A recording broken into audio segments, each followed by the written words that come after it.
नमस्ते, जय महाराष्ट्र माझ्या सर्व ताईंनो, पुढे काही बोलण्या अगोदर सर्वप्रथम हा व्हिडिओ बघून घ्या। हा व्हिडिओ बघितल्यानंतर तुम्ही स्वतःच कमेंट करा।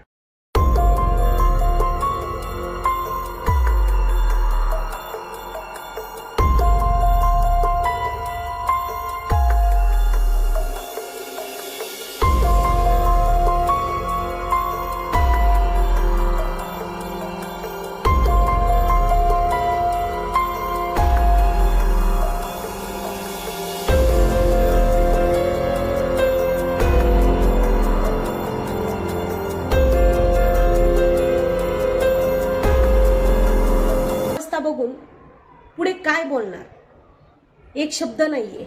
जर स्वतः शिक्षण मंत्री माननीय दादा भुसे पाटील यांच्या गावात, यांच्या शहरात जर अंगणवाड्यांची इतकी भयानक अवस्था असेल आणि अशी भयानक अवस्था असताना माननीय शालेय शिक्षण मंत्री अधिवेशनामध्ये अंगणवाड्या पोर्टलद्वारे जिल्हा परिषदला जोडण्याच्या घोषणा करत आहेत।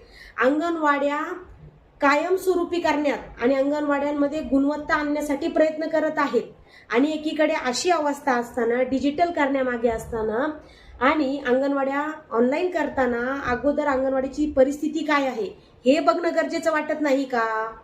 तुम्ही बघा, ह्या अंगणवाडीमध्ये आहाराची काय दयनीय अवस्था आहे। इमारत नाही, कुठलीही भौतिक सुविधा व्यवस्थित नाही, मातीच्या ढिगाऱ्यात अंगणवाडी आहे। आणि कोणत्या पद्धतीनं आपण ह्या मुलांना शालेय शिक्षण देणार, कोणत्या पद्धतीने गुणवत्ता देणार? ह्या सगळ्या अडचणींना मात करत माझी ताई अंगणवाडीमध्ये शिकवत असते, सगळ्या सेवा देत असते। आणि जर त्या अंगणवाड्यांची इतकी वाईट अवस्था असेल तर आपण कशा पद्धतीने अंगणवाडी सेविकांकडून गुणवत्तेची अपेक्षा करतो? अगोदर हे सुधारणं गरजेचं आहे।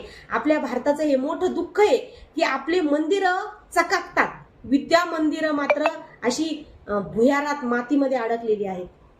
नक्कीच परिस्थिती बदलेल का ताईंनो? विचार करा। अशा जर अंगणवाड्या असतील तर ताईंनी कसं शिकवायचं? अशी आव्हानात्मक परिस्थिती आपल्या ताईंपुढे आहे। त्यामुळं खऱ्या अर्थाने अंगणवाड्यांचा कायापालट होणं गरजेचं आहे।